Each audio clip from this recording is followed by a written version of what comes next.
త్రివిక్రమ్ గారు ఎలా ఉండేవాళ్ళు? ఆయన ఎప్పుడు రైటింగ్ మీదే ఉండేవాళ్ళా? ఆయన ఎలా ఉండేవాళ్ళు సార్ త్రివిక్రమ్ గారు? సీను చాలా తెలివైనోడు అబ్బా. More than anything. అంటే చాలా తెలివైనోడు. అంటే ఎక్కువ చదివేసిన మనిషి.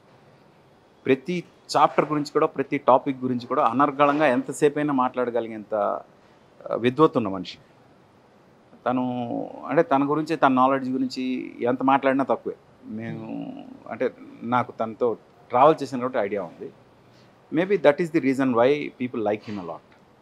ఎందుకంటే ఇతను మనకన్నా కొంచెం ఒక అడుగు ముందే ఉన్న మనిషి అనే ఫీలింగ్ ఉంటుంది ఎవరికైనా. Let it be even Pawan Kalyan garu కూడా త్రివిక్రమ్ అంటే ఎందుకు అంత ఇష్టం అంటే తనతో ఉంటే ఏదో ఒకటి నేర్చుకోవచ్చు మనం అనే ఫీలింగ్ ఉంటుంది పవన్ కళ్యాణ్. అందుకు సీన్ అంటే చాలా ఇష్టం. మేము సీను అంటాం, సారీ. త్రివిక్రమ్ అని తను ఇండస్ట్రీకి వచ్చాక పెట్టుకున్న పేరు, అంటే స్క్రీన్ నేమ్ పెట్టుకున్నాడు. బట్ మేమందరం సీను అంటాం. ఎస్. అంటే సాహిత్యం గురించి ఆయన చెప్పినప్పుడు, ఆయన మాట్లాడుతున్నప్పుడు, ఆయన స్టేజ్ మీద ఉన్నప్పుడు మీరు అన్నారు కదా, అలా ఆయన నాలెడ్జ్ గురించి మనము డిఫైన్ చేయలేము, ఎక్కువ నాలెడ్జబుల్ అని. నిజంగానే కొన్ని కొన్ని అర్థం కాదు, కొన్ని కొన్ని అలా గుర్తుండిపోతుంటాయి కూడా.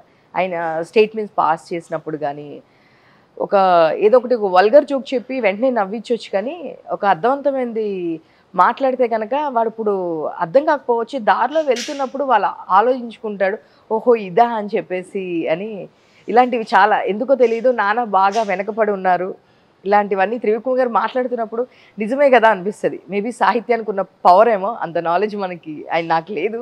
నాన్న బాగా వెనకబడి ఉన్నారు, త్రివిక్రమ్ది కాదు. ఆయన తనిఖీల భరణి గారు చెప్పారు, కానీ ఒక స్టేజ్ మీద త్రివిక్రమ్ గారు కూడా మాట్లాడారు. లేదు, అంటే అది వేరే వాళ్ళు. తనిఖీల భరణి గారి దగ్గరికి ఎవరో తీసుకొచ్చారు అది రాసింది. బట్ నాన్న వెనకబడి ఉన్నారు సీన్ది కాదు.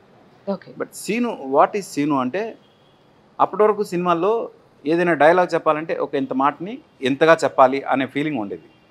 కానీ సీను వచ్చిన తర్వాత ఎంత మాటని ఎంతలో చెప్పొచ్చు అనేది డిఫైన్ చేశాడు.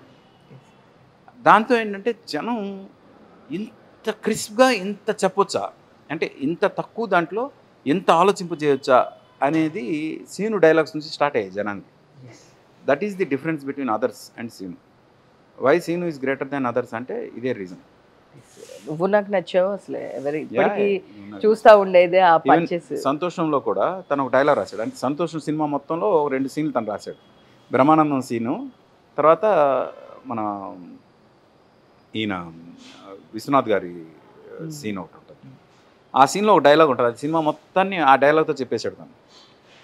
ప్రేమించడానికి 2 మనుషులు చాలు, కానీ పెళ్లి చేసుకోవడానికి 2 కుటుంబాలు కావాలి. సంతోషం సినిమా బేసిక్ థీమ్ అది.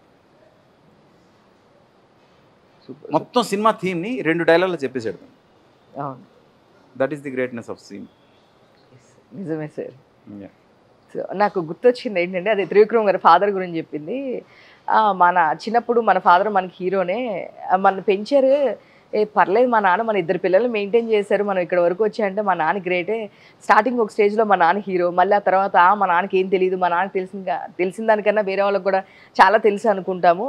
ఎప్పుడో ఒక అర్ధరాత్రి మన పిల్లోడికి ఏదైనా హెల్త్ బాగోపోతే దబ్బుకుని అర్ధరాత్రి తీసుకెళ్ళాలి అన్నప్పుడు, డబ్బులు చూసుకొని మనం ఖర్చు పెట్టాలి, హాస్పిటల్కి పే చేయాలి అన్నప్పుడు, ఆ తర్వాత అనిపిస్తుంది మా నాన్న మనల్ని బాగానే పెంచాడే, 2 ముగ్గురిని మనం ఒకళ్ళని పెంచడానికి చాలా ఇబ్బంది పడుతున్నాము అనే ఇది త్రివిక్రమ్ గారు చెప్తారు. అవునవును, అది బేసిక్. అంటే ఒక కామన్ మ్యాన్ పర్సెప్షన్లో ప్రతిదీ కూడా తన ఆ పాయింట్ ఆఫ్ వ్యూలో ఆలోచించి తన అనుభవం నుంచి వచ్చినవే చాలా బాగా ప్రజెంట్ చేస్తాడు. చాలా బాగా ప్రజెంట్ చేస్తాడు.